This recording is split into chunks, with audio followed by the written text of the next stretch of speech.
Okay. Hello listeners, welcome to NRI Summit's weekly edition.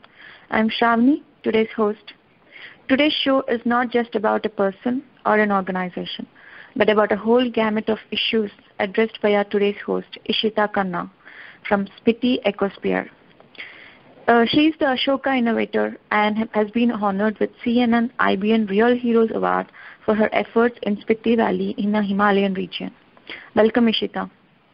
Hello, hi. Hi. Ishita is a graduate from Tata Institute of Social Sciences and is a social entrepreneur who founded Spiti Ecosphere. So let's hear from her this inspiring story.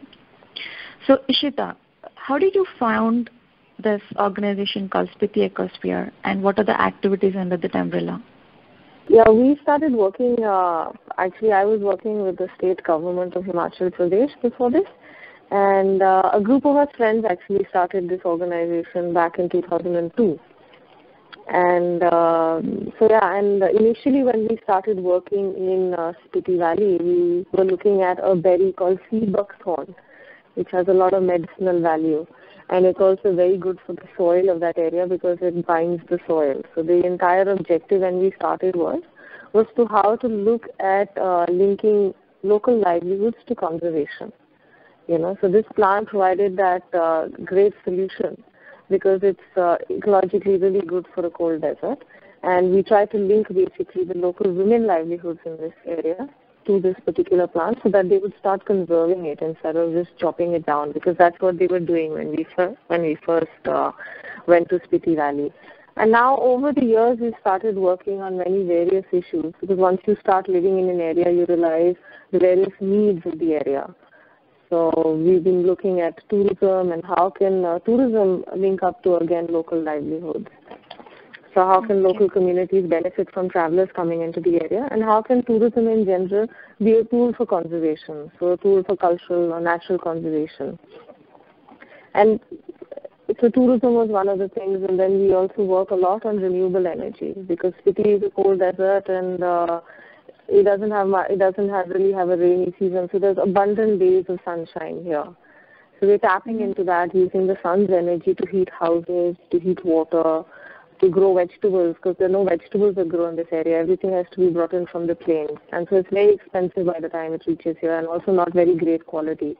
So as a result, vegetables, are limited in the diet of the people because of the lack of availability and because it's so expensive. So these greenhouses which we build now, people can grow vegetables till about minus 20 degrees in the winter months. So it provides them almost a year-round supply of vegetables. So these are some of the things that we work on now at Ecosphere in Spiti. Okay. So you said that since you started working on one issue at Spiti, you started discovering more and more issues and started finding solutions to those problems. But how did you encounter your first encounter with Spiti? Why did you choose to start your work in that area? Well, it was just a chance encounter actually. So through the government, we traveled there and tried to work with the government on promoting this berry called sea buckthorn. But that was a very, very painful, slow process. So then we just decided to start something on our own, like a pilot project to demonstrate that, because the government had written off this berry, that it is of no use and it can't be cultivated in this area.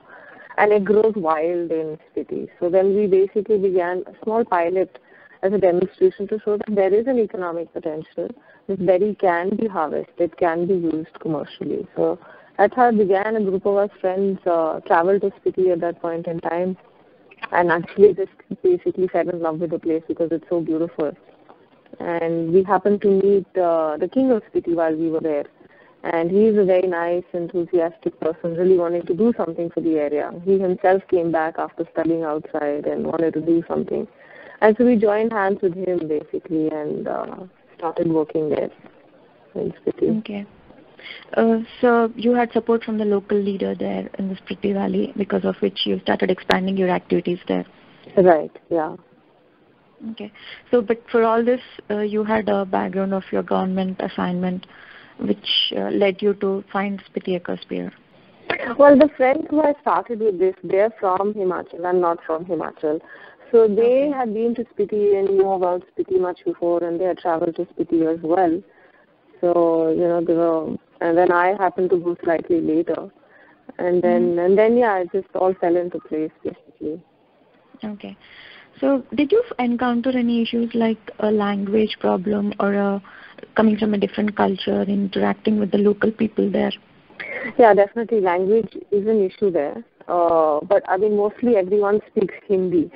So you can you can manage out there because everyone speaks Hindi. The local language is a dialect of Tibetan, so that's slightly more difficult to grasp and communicate in. But because everyone speaks Hindi, it was not that difficult for us. And I think the biggest problem really was the isolation of Spiti, because it's really cut off. And just getting to Spiti is an adventure in itself. Okay. So from Manali you have to cross 2 high passes, and there's the road is not that good. So, and things have now improved over the years, where the road surface has improved and the government is working on more infrastructure development. But initially when we came, it was quite bad. It was really like going into an unknown area, and you have to cross about 100 kilometers of completely, there's no man's land literally, between the 2 high passes. So right. It's quite an adventure just going to Spiti. Yeah. Okay. So you realized that sea buckthorn is a good source of livelihood for the people there, and you started encouraging people to grow sea buckthorn. And I also see that you have encouraged indigenous farming techniques and organic growing of vegetables or those regular stuff in that area, whatever is available. So how did you promote or how did you encourage them to build on that organic farming? How did you educate the people over there?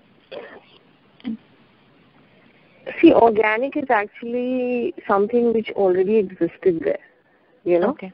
Mm-hmm. It's the traditional form of agriculture. What has happened over the years is that they've shifted from their indigenous crops, which is barley and an indigenous variety of peas called the black peas, to a commercial variety called is the green pea basically. So we try to basically, the green pea has now brought in a lot of pesticides, and so has made the area in sections inorganic. So we basically try to use the indigenous crops because, again, ecologically they're very well suited for a cold desert. Like, for instance, the black peas hardly requires much water, while the green pea requires a lot of water, And Spiti doesn't have, there is always an issue of water in these areas because all water is glacial snow melt, and whatever snow falls in the winters basically is melts and then forms the irrigation water for the summers. So there is an issue of water in these areas. So we basically promote the indigenous agriculture, which by default is organic. You don't need to spray anything or provide fertilizers or anything for that. So that's what we've tried to do basically, is to try and find a market for this indigenous produce, And even with regards to sea buckthorn, it's a wild produce. So it grows wild along the riverbeds. So there isn't even yet a need to really cultivate it. It starts growing and people have started cutting it off because it was coming into their fields and not realizing that sea buckthorn actually is nitrogen fixing, so it improves fertility of the soil. Okay. So to have it around your fields is actually great. Yeah. Okay. The sea buckthorn, right? Those seeds grow under the soil or are they above the soil? Because when you say nitrogen fixing, usually legume plants do that, right? Nitrogen fixing into the soil. Yeah, the roots are nitrogen fixing, but the berry is on the surface. So it's a short bush, basically a thorny bush. So the roots fix the nitrogen, and the berries come on the surface on the bush. Okay, so since sea buckthorn is being widely used across the world now, how did you channelize your products? Are you marketing them internationally, and what kind of market that you see for that product? And typically, what products do you make? We're not currently marketing it internationally. Mm-hmm. Yeah. We've experimented on quite a few products, but currently we narrowed it down and we make like a sea buckthorn juice and a juice concentrate. And we make a sea buckthorn jam, and then we also make a sea buckthorn dried powder, so something similar to, you could say, maybe like Tang, where you can use it, and make a drink, or you can use it in smoothies, for instance. It's got a lot of health benefit because this is direct This is sea buckthorn dehydrated, so it actually contains a lot of the nutritional content in it, and it's pure. It's not being diluted with water or sugar or anything like that. So these are some of the products that we make. Okay. So you're currently exporting it internationally. And I also see that there's a market in India through Fab India stores. We're not exporting it. We're just using it in the domestic market as of now in India. Okay. Yes. Another problem I think you have solved is there was a lot of dependency on the government schemes and the freebies that the government was offering. Because Spiti falls into an area which is completely isolated from the mainland of the country. A government was providing products at less than 50% of the market price, right? So people have become more dependent on such things. Right. And you have really dragged them out of it. Correct. And making them more independent. So that's a great achievement because as a country, India, most of the states are having a similar problem. So can you give us a strategy, or how did you really encourage or motivate the people to earn their own living? Well, see, I won't say that, that we've completely been, because the government has been subsidizing these areas because it is a very hard area. But gradually the subsidies themselves have decreased. One of our main initiatives which has really impacted and helped people, deal with this, because, earlier you're completely subsidized, and then suddenly the government has now gradually been withdrawing these subsidies. So a lot of pressure is coming on the people and on the natural resources. For instance, fuel wood was heavily subsidized, because winter temperatures go down to about minus 30 degrees, right? So you have to burn a lot of fuel wood to keep warm. And fuel wood is all brought in from outside because it's a high altitude cold desert. Trees don't really grow there, so they don't have their own source of fuel wood. So they would extract shrubs, they use dung, and then they have to buy a lot of fuel wood. So we're developing what is called solar passive houses. So that basically use the sun's heat to heat up the house, and then we do insulation, which helps to retain that heat. So that has now brought down fuel wood consumption of local communities by up to 60%. Our main objective was, again, how could we reduce fuel wood and how could we reduce the black carbon emissions which comes with burning of fuel wood, because they're right at the source of the glaciers. So there is a huge impact that does happen with this emissions going up. So, but for the local people, this has been a real boon, and this is one of our most successful projects, is because they land up saving so much of money. So it's through these kind of means that we basically help them to reduce their dependence on subsidies and thereby be more self-sufficient, So those are some of the things, and also looking at how they can generate more, because right now it's a completely agricultural-driven economy, So their main source of income comes from the selling of the green peas. But this is very, very prone to, weather changes, and if there's not a good year of snowfall, or if there's a freak cold weather, for instance, when the harvest is happening, then their entire crop goes for a waste. So we're looking at alternate income generation streams from the local area's natural resources, or cultural resources. So that's where the tourism has come, and that's where sea buckthorn is helping to contribute, as to how can they generate revenues from other sources and not solely be dependent on agriculture. So these are some of the mechanisms that we are using basically so that they can be self-sufficient. So addressing the problem of very low temperatures, you have started this renewable energy program, which is very successful, and that has reduced the dependency on... Yeah. So that's been, so we've developed a lot of homestays, and over the years we've trained a lot of people, and on our trails we employ a lot of people, who we've trained over the years. And so that helps to generate additional revenues for the local communities there, which is independent completely of agriculture, and so they don't have to be so much dependent on the subsidies that the government is now gradually withdrawing. That's a real great effort. And when you say ecotourism, I see that Spiti is very operational only from March to October, because the rest of the time, October through March, is cut off because of the snow and various other issues. So do you see the it's actually May to October, because even March is... May to October actually it is. It's even a shorter tourist season. Okay. So what is the number of travelers that you see every year? Has it been increasing since 2002, or how has it been the trend? I don't have exact traveler numbers, Yeah, no problem. But yeah, because Spiti only opened up to the outside world literally in about the mid-90s. Before that, even Indians coming into Spiti needed permits to get in there. Now, if you're a foreigner, you need to basically just get a permit from, there are two ways to get to Spiti, via Manali or via Shimla. So if you come in via Shimla, you cross the inner line. And then you need a permit for a short distance, which has to be made. But otherwise, now the government has really opened up the area, and travelers are coming in. When we first initially started working there in the early 2000s, there was very limited numbers that were. If you look at it from a perspective of, say, responsible travel or eco-travel, in that sense, the roads have really limited, naturally, the number of people that can come into the area. But, we have seen a slight increase since the early 2000s now. In general, Spiti Ecosphere has got a tourism team, right? I see that you actually hire people who did their mountaineering courses and then join your team to take through the travelers. Right. Yeah, I also did mountaineering when I was back in college. Okay, that's nice to hear, a girl doing a mountaineering course. So yeah, that's all thanks to my mother, actually. She's really enthusiastic.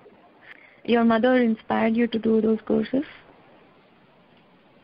Yeah, my mother was very, she used to take us for treks when we were small, so she would take off with both me and my sister, and she'd collect all the neighborhood children, and then she would be like the adult, and she would organize all this, because she's like, it's very important for children to go trekking and to go into the outdoors and to see the mountains and stuff. So I think that really inspired me.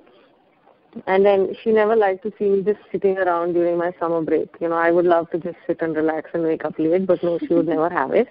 And she would basically send me off for these mountaineering courses. And I used to curse the living daylights at her, because she's like, I was like, all my other friends are just sitting at home and watching TV. She's like, you're not going to do that, So I think that really got me really close to the mountains, and I thank her for it now. Back then, I never approved of it and would have rather done the contrary, but I really thank her for it now, because that's what really, I really found a love for the mountains through that. That's nice.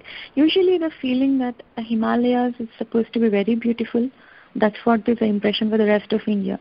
But the first time we have seen that there are lots of problems that are being encountered both by the people who are residing in that region. And thanks to Spiti Ecosphere, which is addressing all these issues. And along with all this, I think Spiti Ecosphere is also concentrating on the traditional handicrafts. So how did you discover that kind of traditional handicrafts? Are there still people who are practicing those, or did you bring back that knowledge again? No, there is quite a bit. They are practicing a lot out there, the traditional handicraft. But the main issue is they make stuff which is useful to them. So we basically, our handicraft initiative is still quite small. But the main objective of that, and what we've been working on over the years, is how can we make these products basically more user-friendly for a traveler coming into the area, and what utility will he find out of that, or she find out of these handicrafts? Because they make lovely stuff out of yak wool, but they make things like sacks, for grains. So there's not much utility for somebody coming in. So how can we basically, make that more utilitarian for somebody coming in? So that's what we've been focusing on. So looking at, instead of having a traditional, a shawl, using the same design, how can we make that into a stole or a muffler? And using the local designs to make, they do a lot of knitting there, so making the local designs into, say, arm warmers and leg warmers, and so those are some of the things, so using the existing skills and basically just redesigning it slightly so that they have a larger market pick-up. We've also focused on looking at, because traditionally they would do this organic dyeing, using the local materials. So we've done trainings on those to revive that, because now they just bring in wool from dyed chemically, brought in from outside. So we have worked on, how they can replace that by using wool that is dyed organically and locally from the herbs and the stones that are locally available. Okay. Those are some of the things that we work on in the handicraft. There must be certainly some native handicrafts which are very limited to that region. Do you have a craft mark approved or something like that associated with these handicrafts? No, we haven't yet we haven't got into the certifications as yet. Mm-hmm. But yeah, they do have a traditional shawl which is very unique to Spiti. Mm-hmm. And it's not like the traditional Indian shawl, but it's just a shawl which you put over your shoulders, and then you like pin it up on your chest, and it's quite unique actually, and it's got a lovely elaborate design on it. That is definitely something which is unique to Spiti. Oh, that's nice. So I also see that you are trying to identify those rare species of flora and fauna that's available in the Spiti Valley with the help of those local doctors called as Amchis. Can you expand a bit on that? Yeah, see, the Amchis, the traditional doctors in this area, it's a very elaborate science, and they use all the local herbs basically to make their medicines. And so this is basically, but unfortunately the Amchis are largely, the knowledge is not being transferred on. So there's a lot of knowledge which over the generations now is being lost. And so we've been working with some of the Amchis that are there to see how we can help them document their knowledge, and also help them to document the medicinal plants in the area. And that's basically helping to conserve this knowledge which they have, which is a very, very elaborate knowledge. And so that's been basically our initiative there, to work on that. Okay. So do you see these Amchis as closely related to Ayurvedic doctors, or are they completely a different set? No, it's quite similar. It's interconnected, but they have different diagnostic mechanisms, which now I think Ayurveda also has adopted, because over the years it's basically been, initially it was Ayurveda which went to Tibet, and then they formed their own mechanisms as well, which is what the Spiti doctors practice. And now over the years it's been an interchange, and there are various diagnostic tools which are slightly different from Ayurveda, but sort of interconnected, because, like I said, there has been, over the many thousands of years that this has been practiced, there has been a lot of exchange of knowledge over the years. Okay. So do you see as an innovation in that area? So the roots are similar for sure. Okay. The renewable energy concept that you have brought in, the ecotourism, the Amchis, and indigenous farming. Do you see all this as a part of rural innovation in that area? Yeah, you could call it that. It definitely is, because especially our renewable energy stuff, that would definitely come under this category. Because we're also making things like solar beading facilities, which use basically solar geysers and a room which gets heated by the sun, so it's nice and warm to have a bath instead of freezing your butt off in a cold structure. So, yeah, there is lots of these different innovations. We've also electrified 2 villages. One is a solar and a wind hybrid, and happens to be the highest village in Asia, which we electrified. And then there is another one which was done above 4,000 meters, which is a complete solar electrified village. So, yeah, these are different innovations. Okay. So, on the whole, Ishita, Spiti Ecosphere is running into different branches and has got lots of programs under its umbrella. But what is the population of that area, and what is the impact that Spiti Ecosphere is creating on those population? The population of Spiti is actually not very large. In a place like India, which has so much a population, this might be one of the least densely populated areas of India, perhaps, similar to Ladakh. And the population is about 12,000 people. So it's not very large at all, and they're spread in about 66 villages. Yeah. Okay. Yeah, it's about 12,000, yeah. Earlier in the conversation, you were referring to a king of that area, the Spiti Valley, right? So all these people bind by the word of that king? Everybody has got a different culture? No. It's not like that. Traditionally it was like that. But now, I mean, the whole kingly system has gone, So, I mean, he still commands a lot of respect, and his family has a lot of respect, and he, because the kind of person that he is, gets a lot of respect from the people.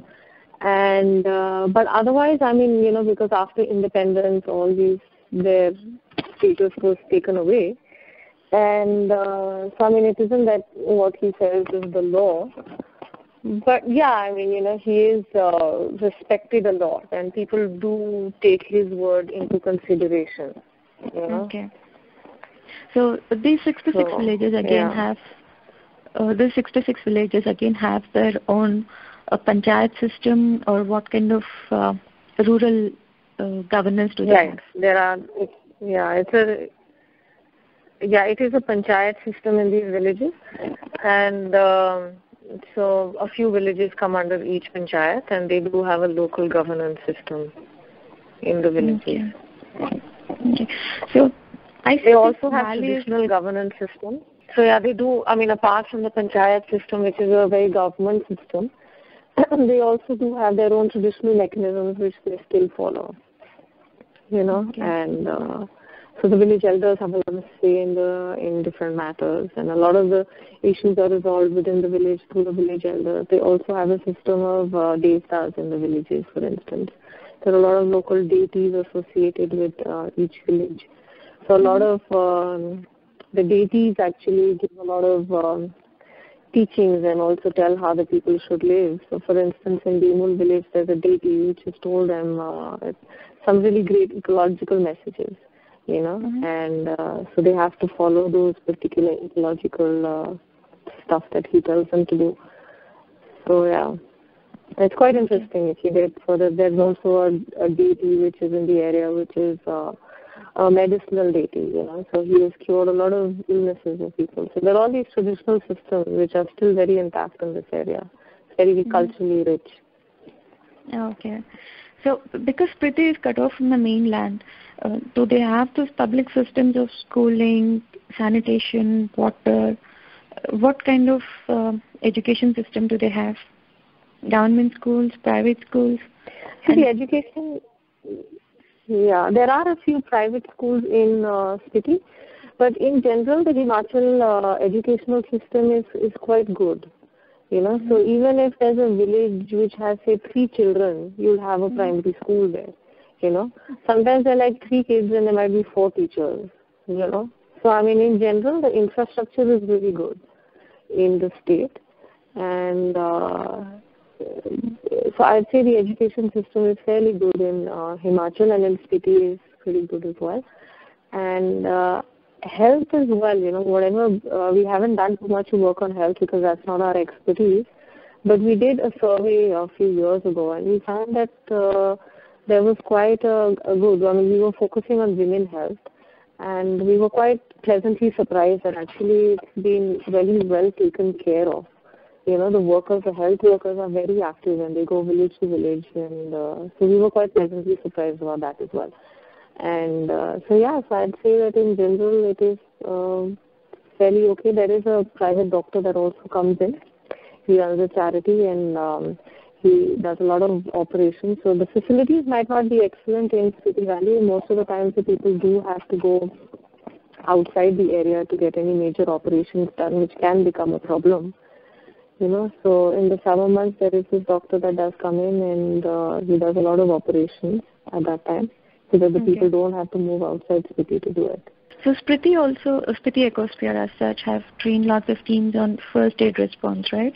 Right, yeah. Basically, with the local people out there in the local villages, so looking at a means of, how if there is an emergency, how can they deal with it? And also, we trained a lot of our guides over the years, so they also, when they have the knowledge, so if they are faced with any situation, they can also, at least they know what to do. So your emergency response training, your emergency response training was a response, it wasn't typically because to answer the kind of lack of facilities or the health care in that area? No, also because, we have one big hospital in Spiti, and it has all the facilities, But there is the issue of doctors. They're not always the right qualified doctor that's sitting there. And though they'll have things like ultrasound and X-ray and stuff, but you don't have all the doctors that should be there. So I mean, while they can manage with most emergency situations, it's still, the villages, especially in the winters, get cut off completely. Yes. So then they don't have much access to get to the hospital because of the snow. So in that respect, that was one of the needs, basically, of how there could be some knowledge in the village to take care of these issues. Okay. So apart from Spiti Ecosphere, in general, I'm very curious to know a few questions from you. Like, in spite of being a graduate from Tata Institute of Social Sciences, usually people who graduate from that college join some multinational corporation under the corporate social responsibility wing. But you have taken to a different genre of working, like in an area which is completely cut off from the mainland. So it's just because you have been attached to the Himalayan region, or do you have your family roots who used to work in that area, or any kind of inspiration that you have drawn from your family? See, I'm originally from Dehradun, so my parents live there. And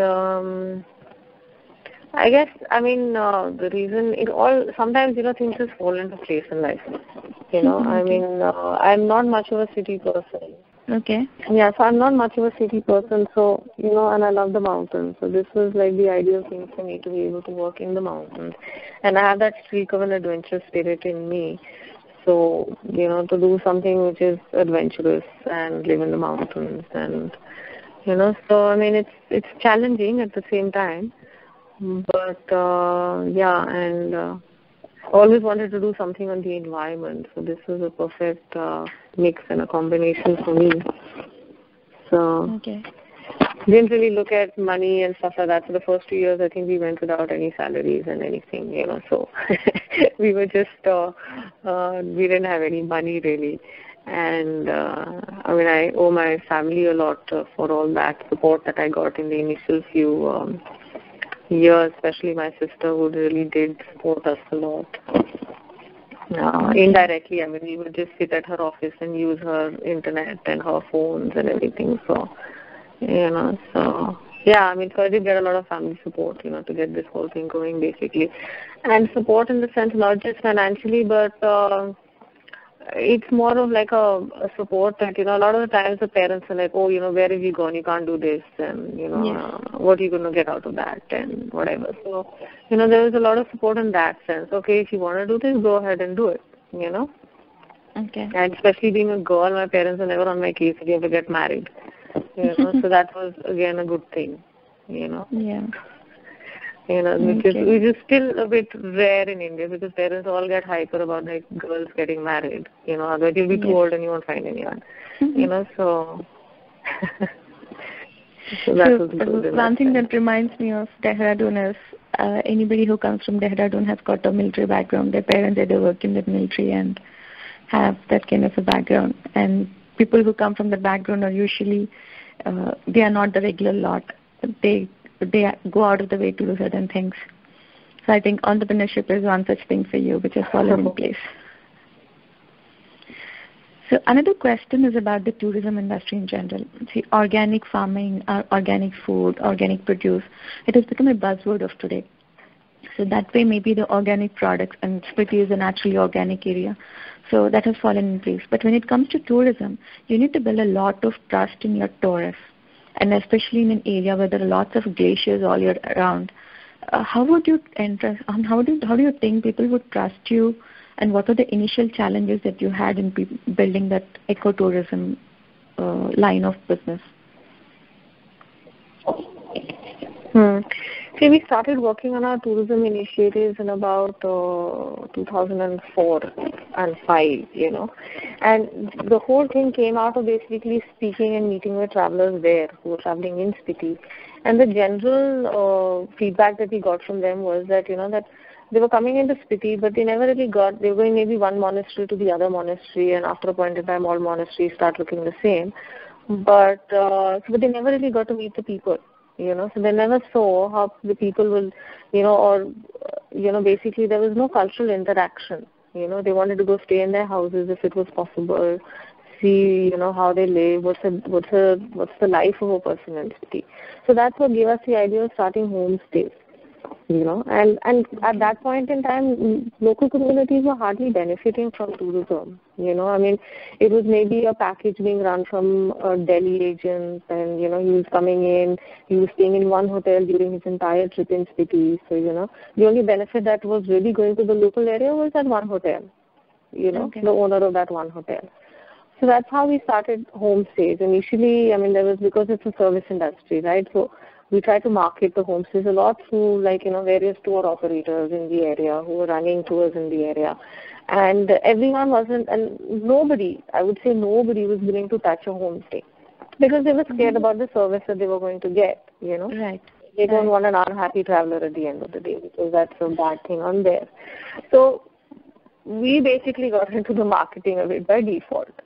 That because, you've developed these homestays, you've got expectations of people up, and unless people start coming in, they're going to get disappointed. So that's how we initially started looking at marketing. And then when we were speaking to travelers, they were like, okay, we don't mind doing homestays for a few days, but we'd also like to stay in a hotel and a guest house, and can you arrange transport, and can you give us like a whole package? So that's how we got into developing various itineraries, which incorporated a lot of homestays and which incorporated a lot of other, cultural immersions into Spiti. And bringing on the unique aspects which usually a traveler would not experience, or usually the run-of-the-mill packages did not provide that opportunity because it's usually being run by people from Manali or Delhi who really don't know the area. They don't live in the area, So that's how we got into the whole tourism sector of our work, actually really by default. We never really planned it. And over the years now, we have been running stuff, and I guess word of mouth has spread, and and people are aware of us that we live in the area. I think that really makes a difference. If you're stationed there, and our team is primarily all local, it's all local except for me and another person. So that trust factor does come in, that these guys do know what they are talking about. And okay. So do you run a complete program in training your people to get you into the tourists?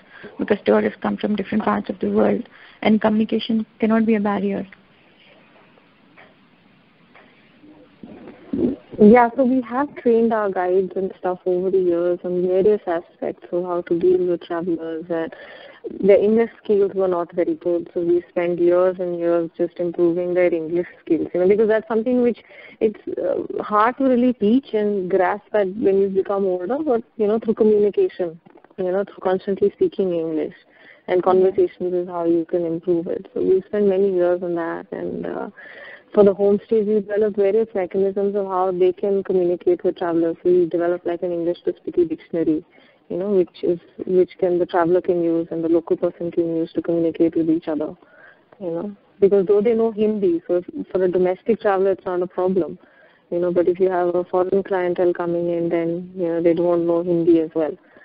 So then how can we improve that communication skill there? But, the power of sign language is actually really great. You can actually manage a lot through that, and it actually really helps to break the ice as well, because it does become comical after a point in time, and trying to understand each other. But we do have this English to Spiti dictionary as well. And then we get a lot of volunteers, in Ecosphere. So we also have a lot of volunteers that come in on a long-term basis and a short-term basis. We develop various programs around volunteers. So there are a lot of people that don't just want to do the regular travel. They want to come, they want to travel, and they want to really give back, because that's a really meaningful experience. It's completely different from just traveling and sightseeing. This is about it's about building relationships. So we have various projects which like the greenhouses, for instance, so volunteers come and build a greenhouse.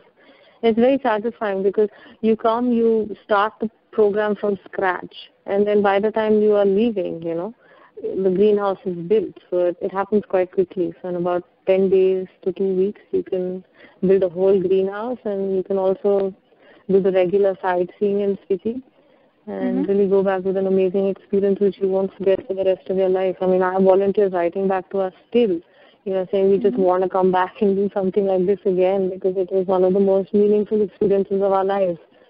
That's so yeah. So these volunteers also get accommodated in the homestays, or do they have separate tents? It depends really on the location of where it's happening. So sometimes they stay in homestays, sometimes they stay in, say, the monasteries. So we had a bunch of about 20 volunteers who came last year who built a solar bath for a monastery, And so they all stayed in the monastery, which is like such a unique experience for them, so living with the monks. And so, it really varies location to location. Okay. So if the volunteers choose to stay in a monastery, you go and get the required permissions, or how does that work? Yeah, we work very closely with all the monasteries, and usually, we have like huge bunches of applications from different places, from villages, from individuals, from monasteries, that we want a solar bath, we want a greenhouse. So then we know. So if they need one of these solar baths, and if you have volunteers coming in, then we place them there, which then basically helps to, so they accommodate them more than happily, Okay. Because they know that they're helping to build a solar bath for them. Okay. So the people of the valley are predominantly Buddhists, so that's the reason there are so many monasteries there? Yeah, it's a fully Buddhist area. Yeah, it's a fully Buddhist, 100% Buddhism in the area. So they have an impact of Tibetan culture there? Or influence? Yeah, it's very similar because it was all part of Western Tibet initially. It's only after, when the British came in that the boundaries were drawn and then it got separated. But otherwise it was all part of Western Tibet. Okay. So coming back to your schedule again, May through October must be a very busy season for Spiti in all aspects, whether it's agriculture or tourism or traditional handicrafts or renewable energy. So you stay in Spiti Valley from May through October, or do you commute on a daily basis? Yeah. No, so I'm based there from May to October. So 6 months of the year. I tried to spend one winter. I did spend one winter there, but it was so miserably cold. And there's nothing. Everything comes to literally a standstill. We had electricity every alternate day for 2 hours. So, and the candle was brighter than the bulb. So, there's not much that you can do there. And phone lines also freeze up. They stop working for some reason properly. And so it's a hard life in the winters, so I choose to escape out. Okay, so May through October you are there. So what kind of communication mechanism do you use? Do you have a regular telephone system there? Yeah, so mobiles came into Spiti about 5-6 years ago, so that's made life a lot simpler. But it's only available in two of the villages of Spiti, which is Kaza and another place called Tabo. So those usually work pretty efficiently. Internet is very, very slow. We have some satellite internet connectivity, but that's very expensive. And then there are like cyber cafes where you can go and check. But you can get internet off your phone, but that's very, very slow. But usually we manage with that. Okay. So 12,000 people is not too less, but at the same time not too much. But at least because they are spread across 66 villages, that must certainly be a challenge. Do you think Spiti Ecosphere is able to cater to all their problems, or do you see necessity of more and more organizations coming in to help the people out there? See, there are a huge gamut of issues in any area that you go to, So, our expertise lies in a few areas, but we're always looking for experts to come in who can help us deal with some of the other issues.